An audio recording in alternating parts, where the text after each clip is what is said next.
Alors on va pas se mentir, il y a des films qu'on va voir au cinéma tout simplement par plaisir parce qu'on est totalement hypé par la bande-annonce. Il y a d'autres films, on va les regarder pour leur histoire. Et puis il y a des films, honnêtement c'est plus pour un côté nostalgique, à une ambiance cinématographique qu'on avait lorsqu'on était jeune.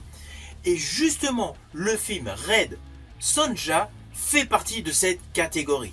Sur le papier, c'est un grand film d'heroic fantasy moderne, spectaculaire et élégant. Même si parfois, il est un petit peu trop propre pour être totalement dans cette ambiance. Car c'est clair, on n'est pas du tout avec un esprit barbare des années 80. Choisis-tu la mort?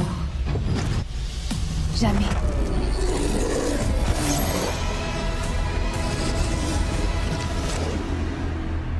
Hello, c'est HR, votre chroniqueur. Alors vous avez compris, je vais vous parler du film Red Sonja, disponible sur Apple TV+. Alors je ne vous cache pas que je fais partie des amateurs d'Heroic Fantasy. Donc naturellement, lorsque j'ai su que ce film était en chantier, je me suis dit, dès qu'il sort, j'irai le voir. Surtout que je fais partie des fans du diptyque Conan, c'est-à-dire Conan le Barbare et Conan le Destructeur avec Arnold Schwarzenegger, et évidemment de la première aventure cinématographique de Red Sonja dans Calidor, interprété par Brigitte Nielsen aux côtés d'Arnold Schwarzenegger. Donc implicitement, j'étais hypé. Alors on va pas se mentir, le film il y a un côté bonne surprise, mais il y a un côté décevant. Car on va pas se mentir, ce n'est pas un chef-d'œuvre absolu. Alors oui, c'est un film fantasy de qualité, sincère, bien produit, avec notamment de belles idées visuelles. Mais il a des défauts. Avant d'aller plus loin, n'oubliez pas, si vous n'êtes pas abonné, pensez à le faire, pensez à la petite cloche pour les notifs et à vos commentaires.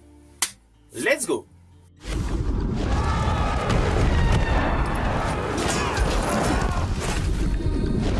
Sonia. Alors tout d'abord, fiche technique de ce film. Il a pour titre Red Sonja. Il est réalisé par MJ Bassett sur un scénario de Tasha Yeo pour un film d'approximativement 2 heures. Celui-ci est un film américain et met en vedette principale Matilda Lutz avec l'histoire suivante.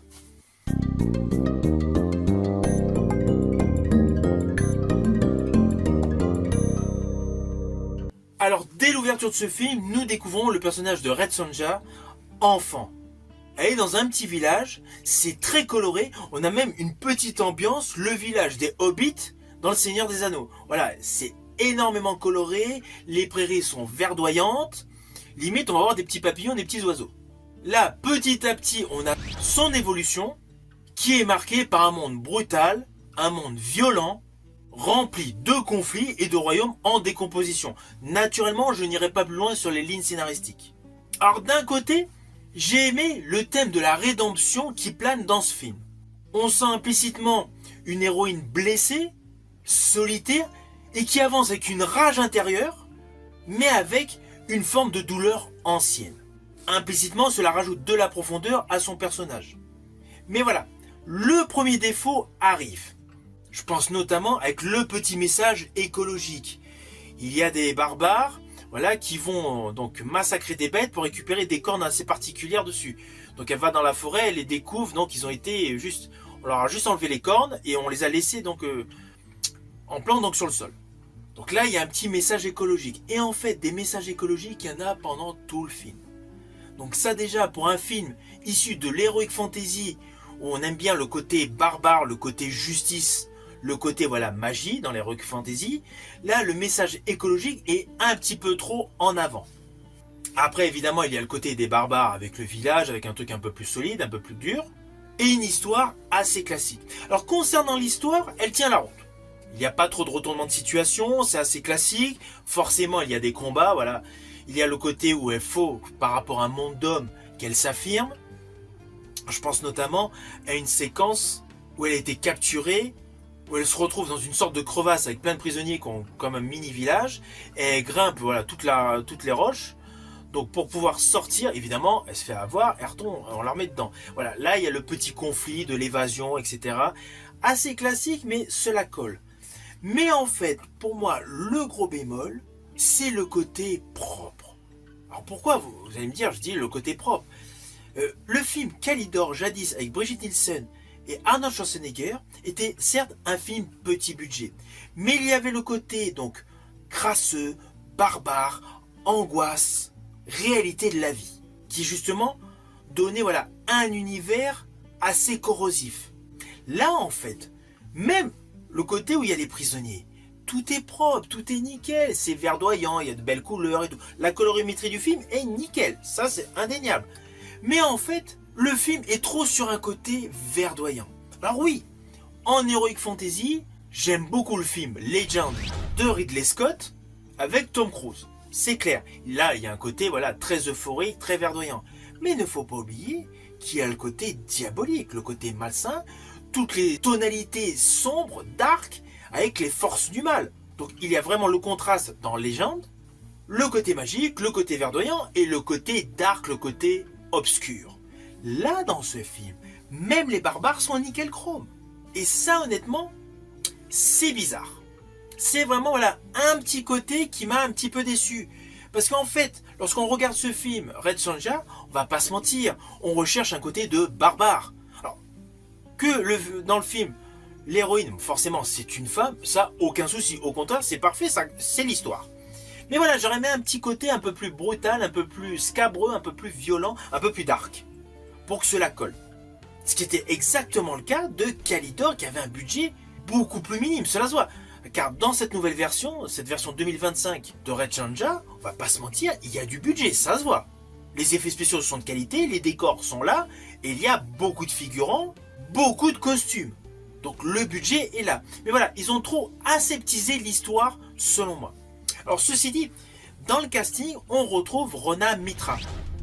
Alors la nouvelle génération ne voit peut-être pas qui est Rona Mitra.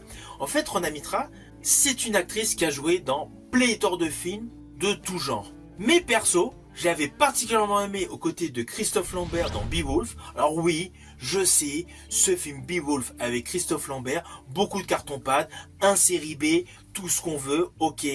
Surtout avec une télé haute définition, le film a super mal vieilli. Mais c'est un film que je regardais quand j'étais jeune, je prenais plaisir, et pour moi, il éveille beaucoup de nostalgie. Donc le rôle de Rona Mitra dans Beowulf aux côtés de Christophe Lambert était top. Et on va pas se mentir, à cette époque-là, Rona Mitra avait un corps sculptural, ce qui rajoutait donc par rapport à sa présence à l'écran. Bien après, elle avait joué dans un film avec beaucoup plus de qualité. C'était dans le 3e opus des Underworld, Rise of the Lycant. Là-dedans, elle était impeccable. Donc voilà, elle c'est une actrice qui a du charisme, qui a une très belle carrière, donc forcément sa présence à l'écran m'a fait plaisir. Malheureusement, je ne vous dirai pas ce qui se passe exactement par rapport à la trame scénaristique, mais elle n'apparaît pas longtemps dans le film. En fait, son rôle n'est pas primordial. Et c'est ça ce qui est dommage. C'est que elle, ça donnait un petit plus à ce film. Car la majorité des gens qui sont en termes de casting dans ce film n'ont pas une notoriété de dingue. Donc voilà, cela casse un petit peu l'aura de ce film. Parce qu'implicitement, on fait la comparaison avec Calidor porté par Brigitte Nielsen. Deux grosses têtes d'affiche. Brigitte Nielsen, Arnold Schwarzenegger. Alors oui, Brigitte Nielsen n'avait pas l'aura qu'elle a eu après, avec le flic de Beverly Hills 2, ainsi de suite. Et Rocky 4. Mais voilà, le personnage féminin, qui n'est pas une aura dingue, ce n'est pas grave. La femme qui interprète Red Sonja, honnêtement, est impeccable. Qu'elle n'ait pas une notoriété cinématographique énorme, cela ne choque pas. Mais le problème, c'est qu'il n'y a pas véritablement d'acteur de poids dans ce film. Donc cela casse. Cela casse implicitement le casting et implicitement le film. Film qui n'est pas assez dans une dynamique de barbare.